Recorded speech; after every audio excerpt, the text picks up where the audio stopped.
Dan saudara, untuk membahas kemenangan Timnas U17 lebih lengkapnya lagi, kita sudah terhubung bersama pengamat sepak bola Anton Sanjoyo atau yang biasa disapa Bung Joy. Bung Joy, selamat pagi Bung Joy.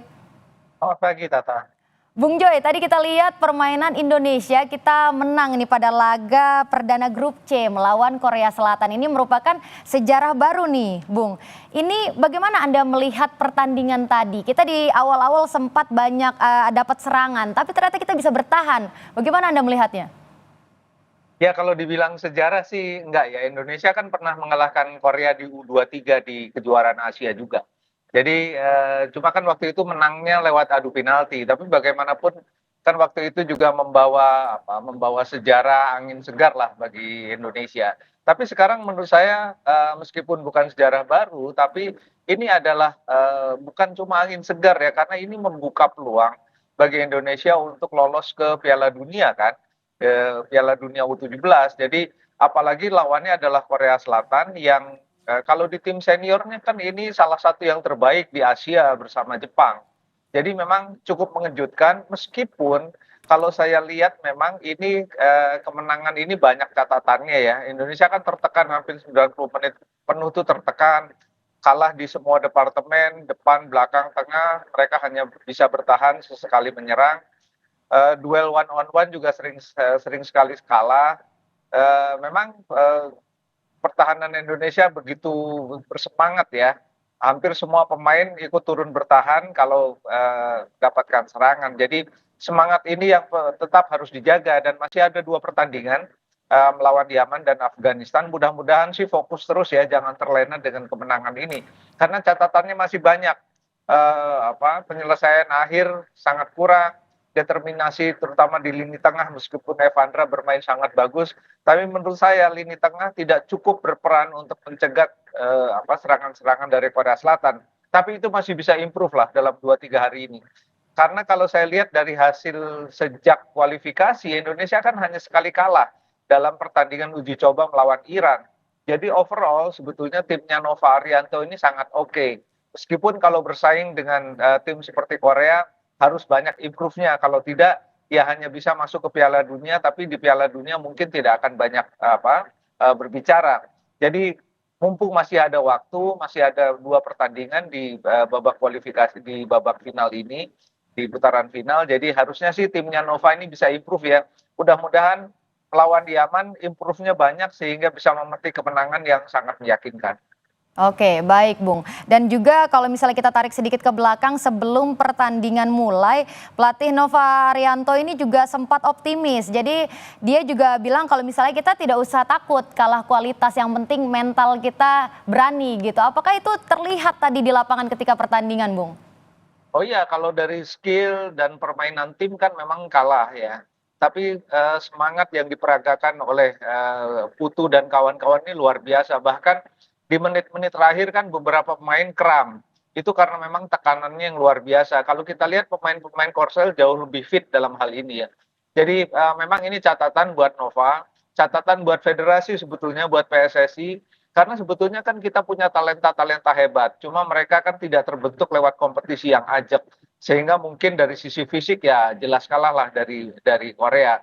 Tetapi bagaimanapun 3 poin melawan Korea Selatan ini menurut saya ini angin yang sangat segar dan kita membuktikan bahwa Indonesia kalau serius, apalagi anak-anak ini dibina dalam kompetisi yang lebih teratur, saya kira kita bisa bersaing dengan Jepang, dengan Korea Selatan, dengan Iran, dengan siapapun.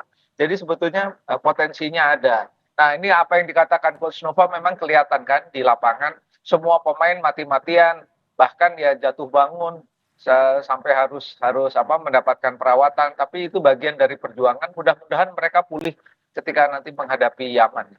Oke, dan tentunya nanti masih harus menghadapi Yaman dan juga ada Afghanistan untuk fase grup. Dan kalau misalnya yang Anda sendiri lihat, Bung, apakah sudah tepat susunan pemain yang diturunkan oleh pelatih Nova? Ya kalau susunan pemain kan Nova banyak belajar juga dari Sintayong kan. Dia tadi menurunkan pola agak bertahan. Memang di belakang ada 5 pemain, di depan ada 2, dimotori oleh Evan dan Alvaro. di depan ada 3 pemain, tapi yang jadi ujung tombak Alberto. Jadi secara susunan pemain saya rasa tepat, Oke. karena 5 pemain di belakang itu selalu defense-nya bagus ya. Mereka bertarung mati-matian, disiplin, dan itu yang membuat Korea gagal mencetak gol ke gawang Indonesia. Saya kira harus dipertahankan lah. Tapi formasi bakunya kan memang bisa 3-4-3 atau 5-2-2-1. Jadi harusnya sih ini bisa dipertahankan terus. Baik, kalau misalnya susunan pemainnya sudah tepat, berarti taktik yang diberikan oleh Nova Arianto ini juga sudah tepat ya, Bung, ya? Ya, karena memang mau tidak mau menghadapi Korea yang, kualitasnya memang secara individu, secara tim lebih baik, ya memang bertahan itu adalah pilihan. Jadi, menyerang dengan 1, 2 sentuhan ke depan, cuma memang kombinasinya masih agak kurang ya. Menurut saya akurasi terutama ketika penyelesaian akhir. Hampir tidak ada shot on goal di babak pertama, di babak kedua lumayan ada peluang, tapi ya akhirnya Indonesia menang lewat penalti. Bukan keberuntungan sih, tapi memang karena usaha yang keras dari pemain Indonesia untuk bertahan, lalu menyerang sesekali dan bisa mendapatkan 1 peluang, 1 gol. Jadi menurut saya ini, ya itulah hasil pertandingan yang diharapkan. Oke, dan kalau Anda sendiri melihat bagaimana kans kita nanti akan melawan Yaman, kemudian juga Afghanistan nanti ke depannya? Kalau lawan Yaman, Afghanistan saya yakin tidak lebih berat daripada dari Korsel ya. Korsel ini yang terberat di grup C. Jadi harusnya sih lawan Yaman bisa menang ya, karena Indonesia kan di dalam pertandingan uji coba Indonesia pernah mengalahkan Kuwait di babak penyisihan, pernah menahan Australia juga, hanya kalah dari Iran. Iran kan memang setara lah dengan Korea Selatan gitu. Jadi maksud saya melawan Yaman harusnya sih bisa menang dalam 2 kali 45 menit. Harusnya sih bisa 2 gol atau 3 gol malah ya. Tapi Yaman bukan lawan yang ringan tentu saja, tapi confidence yang sudah didapat apalagi mengalahkan Korea Selatan itu bekal yang betul-betul berharga bagi Indonesia. Baik, kalau misalnya Anda sendiri melihat tadi Evandra adalah yang mencetak gol begitu, Bung. Anda melihat permainan Evandra tadi ketika pertandingan bagaimana, Bung? Kalau Evandra kan memang dia gelandang yang fungsinya memang membantu para penyerang ya. Tadi ada Mirza di kiri, ada Goli di kanan, ada Alberto di sebagai ujung tombak. Dia berusaha terus untuk mensuplai bola. Dan dia juga bertanggung jawab untuk bertahan karena dia pemain yang utility di lini tengah. Jadi memang dia pemain yang sangat menonjol. Tapi di belakang Putu bermain dengan luar biasa juga, Fabio juga. Jadi rasanya sih di lini belakang dan lini tengah sudah cukup kuat. Cuma memang karena memang kualitas Korea ya, sedikit di atas Indonesia, sering sekali mereka kehilangan power ya ketika sudah di depan. Sering sekali kalah dalam jumlah. Jadi ini harusnya menjadi evaluasi juga oleh Coach Nova ya. Tapi saya rasa sih melawan Yaman peluangnya cukup besar karena Yaman tidak sebaik Korea. Baik, kalau misalnya berarti pertahanan kita apakah bisa dikatakan sudah cukup baik, Bung? Kalau misalnya tadi kita lihat banyak digempur, tapi kita ternyata berhasil bertahan, bagaimana menurut Anda?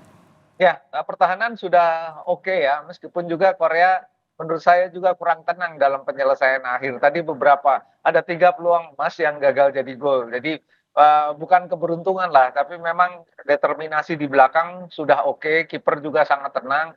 Dan saya rasa memang ketika bertahan itu seninya kelihatan lah, gitu loh. Tapi memang harus tetap improve karena Korea tadi menurut saya juga agak sial aja ya. Mereka harusnya bisa cetak gol juga, tapi memang keberuntungan sedang ada di Indonesia dan semangat yang diperlihatkan oleh Putu dan kawan-kawan saya kira patut diacungi jempol. Bagaimanapun juga ini 3 poin membuka peluang Indonesia untuk lolos ke babak ke knockout dan itu adalah otomatis tiket ke Piala Dunia yang mudah-mudahan berhasil lolos ke putaran kedua ya. Oke, dan ini apakah persiapan yang dilakukan timnas ini juga yang kita ketahui kalau misalnya sebelumnya udah ada training camp atau pemusatan latihan selama 3 minggu, jadi para pemain sudah beradaptasi dengan cuaca di sana. Ini adalah salah satu faktor pendukung kemenangan dari timnas kali ini, Bung. Oh ya tentu saja karena kan memang cuacanya agak berbeda ya. Agak lebih dingin daripada secara umum di Indonesia. Mereka sudah melakukan aklimasi dengan baik sekali dan dalam laga-laga uji coba pun sebetulnya kan nggak jelek-jelek amat gitu ya. Bahkan menang lawan Cina. Cina ini menahan Korea kan waktu di babak kualifikasi. Jadi Indonesia bisa menang 1-0 melawan Cina. Kemudian lawan Uni Emirat Arab draw 2-2. Jadi saya rasa itu sudah menunjukkan bahwa improvementnya ada. Cuma saya dalam pertandingan terakhir uji coba kalah lawan Iran. Tapi kan Iran memang berbeda kelasnya ya, dia salah satu yang terbaik di Asia. Jadi soal aklimatisasi dan soal persiapan saya rasa ini sudah yang terbaik. Saya bahkan membayangkan kalau mereka ikut dalam kompetisi yang reguler sejak mereka muda, Indonesia sudah sekelas Korea Selatan, Jepang, Iran, ya. Jadi mudah-mudahan ini dilihat oleh federasi, oleh PSSI, sehingga mereka ada tergerak lah untuk tetap membangun kompetisi usia muda dengan ajak, jangan seperti sekarang. Seperti sekarang aja udah bisa mengalahkan Korea Selatan, apalagi kalau kompetisinya ajak dan kualitasnya lebih baik, ya kan? Bahkan bisa mengalahkan Jepang menurut saya. Tapi kalau Anda sendiri melihat bagaimana pengembangan bibit-bibit muda seperti ini federasi, apakah memang sudah tepat apa yang dilakukan oleh PSSI selama ini atau apakah ada evaluasi-evaluasi lagi mengingat kalau misalnya tadi kita cukup bagus kata Anda untuk sudah berhasil mengalahkan Korea Selatan? Ya kalau dari sisi pembinaan kan masih sangat kurang kan.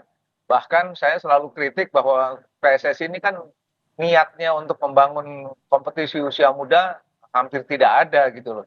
Jadi semua diserahkan kepada swasta, dalam arti bukan PSSI yang mengembangkan usia muda.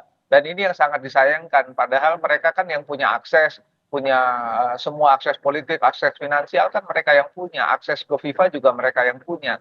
Jadi Asprof yang di daerah ini kan nggak pernah bekerja untuk kompetisi, ini yang selalu saya kritik. Coba Anda bayangkan kalau kompetisi ajak, katakanlah di 10 kota di Indonesia, di 10 daerah.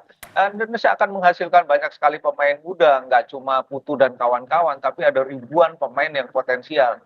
Dengan begitu banyaknya potensi kan sebetulnya mengerucut menjadi 23 pemain itu menjadi hal yang sangat sangat mudah, nggak seperti sekarang gitu. Nah ini bisa dibayangkan kalau kompetisi di banyak daerah dilakukan dengan ajak sejak mulai 10, 12, 14, 16 tahun, Indonesia akan punya banyak sekali potensi untuk berbicara di level tertinggi di Asia. Saya kira orang-orang PSSI udah tahu lah, cuma mereka nggak mau ngerjain aja. Baik, Bung.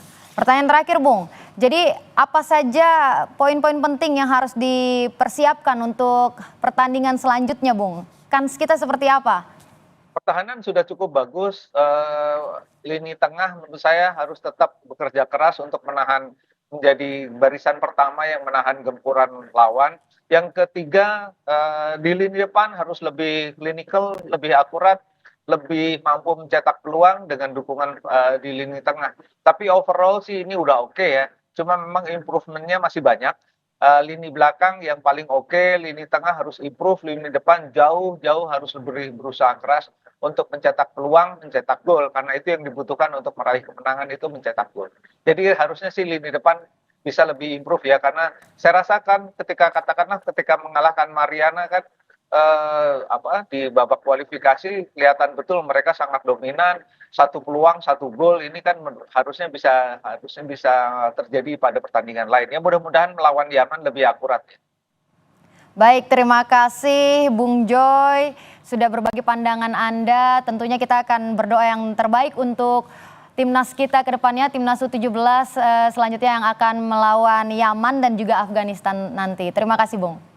Sama-sama, terima kasih. Baik, saudara.